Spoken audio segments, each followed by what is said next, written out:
So here we are now at the end of chapter 10. Artabanus is winding up to conclude his speech, and we have at the beginning here we have soi men and then su de, a classic sort of men and de. And the first one is addressed to the king, O Basilu, O Xerxes, your majesty, and then the second one here is O Mardonius, son of Gobryas. So we have to begin with, I advise, Sombulio, I advise, it takes the dative, that's why it's soy. I advise you these things, O king. I suppose what we would say is that's the advice which I give you, your majesty. And then he switches to having addressed Xerxes throughout the speech. He now switches to Mardonius, and he says, "But you, O son of Gobryas, Mardonius." This is an imperative. It doesn't look like it's a middle imperative. It means stop, cease speaking foolish words about the Greeks. Remember, Mardonius has been disparaging the Greeks and saying that they can't fight and there'd be no opposition whatsoever. And Artabanus thinks exactly the opposite. Cease speaking foolish words about the Greeks, and then notice that ontone here is genitive going with the Greeks. Greeks not being worthy. This describes the Greeks. They're all in the genitive. And now, not being worthy is something like who do not deserve. Not being worthy. Now, it's a very unusual use of akuo here. Akuo means to hear, obviously, but this use of akuo with an adverb here, flower rose, is to hear people speaking about oneself. And it comes to mean to something like to have a reputation. They do not deserve to have a poor reputation. They do not deserve to hear people speaking poorly about them. This is not a true representation of the Greeks. They are a serious opponent. As I say, it's a very idiomatic use of the verb akuo here. It doesn't simply mean, to hear, it means to have a reputation. And the adverb tells you what the reputation is. It's here it's a poor reputation. They are not worthy. They do not deserve to have a poor reputation. Quite the contrary. These men are serious opponents. So he's accusing Mardonius of what we call slander. Slander may not be a word you're familiar with in English. It's when you bad-mouth people, you're behind their backs, and slander is the word.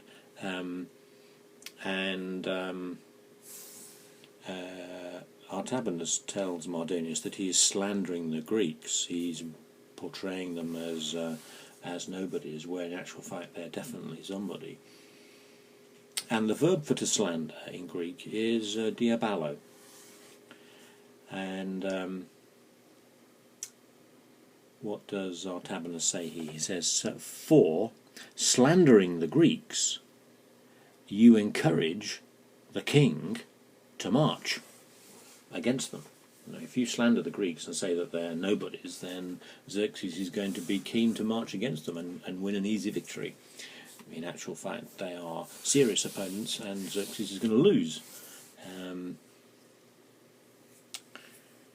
And then, having sort of accused Mardonius of slander, he then Artabanus then goes on to talk about slander in general. Slander in general is a bad idea, so he will tell us. What does he say in the next sentence? He says, you seem, I think I'm going to say here, to exert. You seem to me to exert all this enthusiasm Mardonius is very keen for Xerxes to go to Greece. You seem to me to exert all this enthusiasm for the sake of this very thing. That's why you're so enthusiastic. You want Xerxes to go to Greece. And remember, Herodotus has told us that Mardonius has his own selfish motives for wanting Xerxes to go to Greece. You seem to me to be exerting all this enthusiasm for the sake of this very thing, to get Xerxes to go to Greece. And then we have a very short little sentence, just 4 words. Me, negative. We know this verb, obviously it's gignomai in the aorist, and it's a subjunctive. You can see the eta in the middle. And it's a wish. This is how Greek expresses a wish. Or in actual fact, it's a prohibition. It's a negative wish. He says, may it not turn out thus. It's a simple, straightforward negative here. It's almost like heaven forbid. Yes, that might be the equivalent in English. Heaven forbid that it should ever happen. Artabanus is convinced that an expedition against Greece would prove folly. And in fact, somehow the shortness of the sentence there, may this not happen thus, is very effective. And then he says, and here is the noun, diabole. Now, diabole is slander. It's the noun from the verb. Here was the verb diabalo. Diabole is the noun. For slander is denotaton, a very nasty thing, a very dangerous thing. And now, so this is when Artabanus goes off on a tangent and talks about slander itself. Slander itself is always a bad thing, and it's particularly bad in this case. But he generalises in a way that makes him seem a rather grand, dignified old man, and saying, you're wrong to slander the Greeks, and slander in general is always a bad idea. What does he say? He says, in which, it's feminine, isn't it, ter-e, and it's referring to slander. And that's probably the definite article, sorry, it's probably the relative pronoun, in which there are 2. Now, adikao is to do an injustice. There are 2 people doing an injustice in slander, and one person who is has the injustice done to them. What are we going to say for this verb? So there are 2 people doing wrong and one person having wrong done to him. Notice the duomen and the haste. So in every instance of slander, says Artabanus, there are 3 people involved. There is the slanderer, the person bad-mouthing somebody else. There is the victim, the object of this slander. And then there is the third person to whom the slander is delivered. Now, the slanderer and his listener are those who are doing an injustice.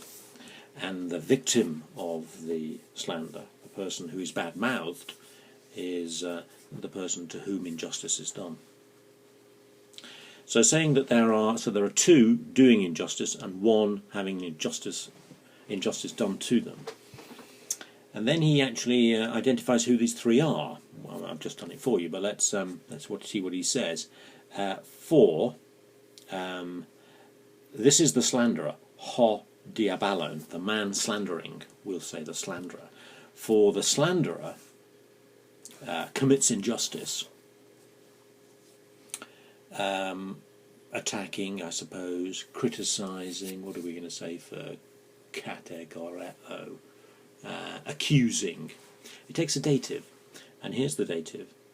So the slanderer does wrong, accusing someone who's not present. That's the whole point about slander. The object of the slander is not there to refute the slander, to defend himself. For the slanderer does wrong, accusing somebody who's not present. And somebody else does wrong. And this is anapaithomenos, the man who is persuaded by the slanderer. The second person does wrong, being persuaded before he has learned accurately. Do we need to supply an object? I suppose we do. Before he has learned the truth, the facts accurately. Now, until you've learned the facts accurately, then you should withhold your belief. But the second person does wrong because he's convinced before he's learned the facts accurately. And then we have the third person, who's the victim.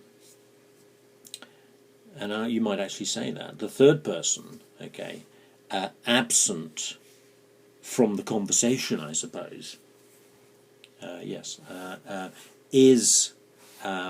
wronged. It does say amongst them. I think I'd probably say by them. The third person, who is absent from the conversation, is wronged by them, tarde. I think we'll probably say, it's a neuter plural and it's an accusative, but we'd probably say in the following way, in this way. And the way that the victim is wronged is, well, can you see we have two aorist passive participles here. We have diablethes, and then we have nomisthes. These are the two ways in which he is wronged. He is slandered, diablethes is from diabalo, aorist passive participle, slandered by the one, and thought, or considered, it's nomidsto, isn't it, and thought to be a bad man by the other. I think it's an unusual use of pros, isn't it? But I think we'll just say by. So slandered by the one and considered to be a bad man by the other. So this is Artabanus's view of slander. It's an injustice in general, and it's wrong. You know, it's wrong in principle, and in this case it's wrong because the Greeks are not, as Mardonius would have Xerxes believe. So, 10h, the last section of Artabanus's speech. And Artabanus now concludes with a rather dramatic flourish. He challenges Mardonius. He doesn't, he suspects Mardonius of being insincere. Mardonius is trying to con Xerxes, in actual fact. And Artabanus here tries to call his bluff. What does he say? Well, he says, but if indeed it is necessary to march against these men, the Greeks, absolutely pantos, in every anyhow, one way or the other, in all ways, if it is necessary to march against these men, absolutely, then fere, little imperative. It's conversational. It's sort of like, come on. I don't think we can say come on here. It's almost like sort of, okay, if it is absolutely necessary to march against these men, okay then, this is the way we've got to do it. And what is the way that we do it? Well, the king himself, Xerxes, here's the verb meno, I remain, which you know, but you won't be familiar with this ending, eto. Now, this is what we call a third-person imperative. Most imperatives that you come across are second person. It's, you do this, you singular, or you do that, you plural. Imperatives are normally second person. This is a third person imperative. It's probably best to say, let the king himself remain in the Athos, yeah, in the homeland, in the heartland of the Persians. So what Artabanus says is Xerxes doesn't go. If we're going to send an army to Greece, Xerxes doesn't go. The king stays here in safety. Let the king stay here. Let the king himself stay in the heartland of the Persians. And then we have a little genitive absolute. It's Hermeon. It's us two, both of us. While both of us, that's to say Artabanus and Mardonius. Here's the verb, very interesting verb, parabalamai. Now, what's it connected with bala, I throw? And it means, it's a term from gambling. It's sort of like to wager, to risk, to stake. Yes, that's the word. Parabalamai. I suppose it must be, the connection with throwing must be, I don't know, if you've got dice, you know, and you throw dice. And this is how, one way of gambling. I'm sure the Persians would have gambled in this, using dice. And we have this genitive absolute. Let the king stay here, in the heartland of the Persians, while we two, both of us, gamble our children, Tartekna. Now, what on earth does Artabanus mean? Well, he says, you, Mardonius, you yourself, march. You yourself march against Greece. Don't take Xerxes with you. Epilegomai, I suppose, having chosen the men, the soldiers, whom you wish. This is the relative pronoun, not the definite article. Having chosen the soldiers whom you wish, and having taken an army as big as you want. So you choose the men whom you wish, and having taken an army as big as you want. And now we've got and men here, and then here, down here, can you see we've got and de. And this and, remember, not with a circumflex accent, but with an acute accent. Sorry, with a grave in actuality here, means if. It's an equivalent. It's an is the more normal form, and if matters, pragmata, turn out anabino for the king as you say. So, if matters turn out for the king as you say, then let my children be killed. Now, it's not apokteno, it's kteno, but it's certainly I kill. And again, we've got this very strange ending, which you may not be familiar with, but again, it's a third person imperative. But it's a plural imperative here, whereas meneto up here was a singular imperative, the king. And it's a passive. So it's a third person passive imperative. Let my children be killed. If you're right, Mardonius, and I'm wrong, then I stake the lives of my children. Pros here plus the dative means in addition to. And in addition to them, kai ego. Let me too, let I too will be killed.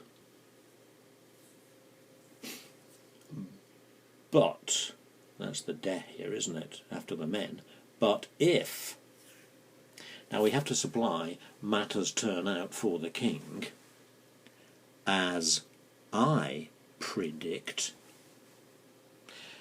But if matters turn out for the king as I predict, then now hoi soy, we've got to supply pides again here.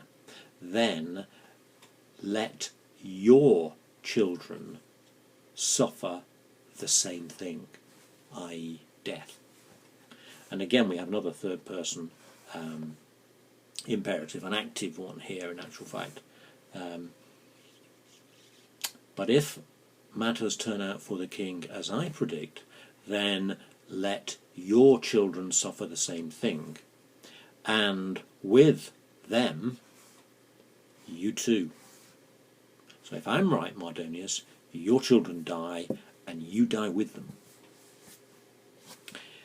If that is aponosteses, you get back. Interesting little if clause tagged on the end there. Rather ominously, Artabanus says, you die too as well, according to this deal, Mardonius, if that is you get back from Greece in the first place. Now, of course, Herodotus is writing here with the benefit of hindsight, and he knows that in actual fact Mardonius does go to Greece and lead an army there, and in fact he never does return from Greece. The main battle was the sea battle in 480 BC at Salamis, but the second battle was a year later in 479 at Plataea, and at Plataea, the final battle of the Persian Wars, the Greeks win, the Persians lose, and Mardonius, the commander of the Persians, is killed.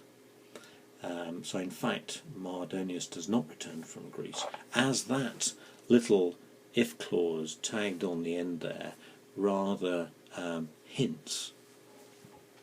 If that is, you get back from Greece. So there's the challenge. Artabanus makes a challenge to Mardonius. Then what does he say? I think we need to say but again. But if you are not willing to I suppose undertake these things, to undertake this challenge, to accept this challenge, if you're not willing to accept this challenge, and if you lead an army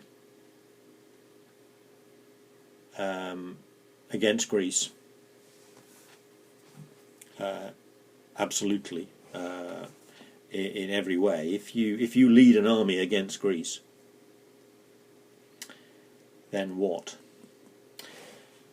Fem is the verb. Now you know femi meaning I say, and it takes an accusative infinitive. And here's the accusative infinitive, and in fact it's accuses thy tina. I think I'm going to say something like, I predict that somebody, tina, will hear. Now it's, in actual fact, the tina then goes with this genitive. I predict that somebody of the people left behind here in Persia, I predict that somebody of those who are left behind here in Persia will hear, will learn. Now you may remember that verbs of femi takes an aconymph, which we have there, but akuomai or akuo is a verb of perceiving and takes an accusative and participle, not an aconymph. So where's the accusative and participle? Well, what is it that this somebody will hear? Well, they will hear that Mardonius, having achieved, having done, no, I beg your pardon, it's erganstomai, well, it's ex erganstomai, having done the Persians megatir kakon, a terrible thing, a terrible turn, that Mardonius, having done the Persians a terrible thing, they will hear that Mardonius, there's the verb, important verb, strong verb, with an important prefix here, dia. They will hear that Mardonius is torn asunder by dogs and birds. What on earth is that? Well, that means, of course, that Mardonius's corpse will be eaten by dogs and birds. Now, in actual fact, it's quite interesting that for the Greeks themselves were very, very careful about how you disposed of dead bodies, and it was a terrible fate if your body was not buried or burnt, but was just left lying in the open to be eaten by birds and dogs. And often in Homer, in actual fact, a Greek warrior will threaten a Trojan or vice versa with this fate. The warrior will say, "I'm going to kill you, and your body will lie unburied on the ground, and you'll be eaten by dogs." And this was a terrible thing for a Greek. And Artabanus speaks here with typical Greek sensitivities. It's interesting, in actual fact, that now Herodotus is writing for a Greek audience, so it's natural for him to give his characters, even if they're Persian characters, Greek sensitivities. But it's not clear that, in actual fact, the Persians were as sensitive to this sort of thing as the Greeks were. So I predict that somebody amongst those people who are left here in Persia will learn that Mardonius, having done the Persians a terrible service, is torn asunder by dogs and by birds. Either somewhere, Ku is the Doric version of Pu in Attic, either somewhere in the land of the Athenians, or somewhere in the land supplied of the Spartans. The sek here is just a sort of idiomatic, this is you, Mardonius. It's a little idiomatic repetition of the pronoun there. I'm not sure we can translate it, to be honest.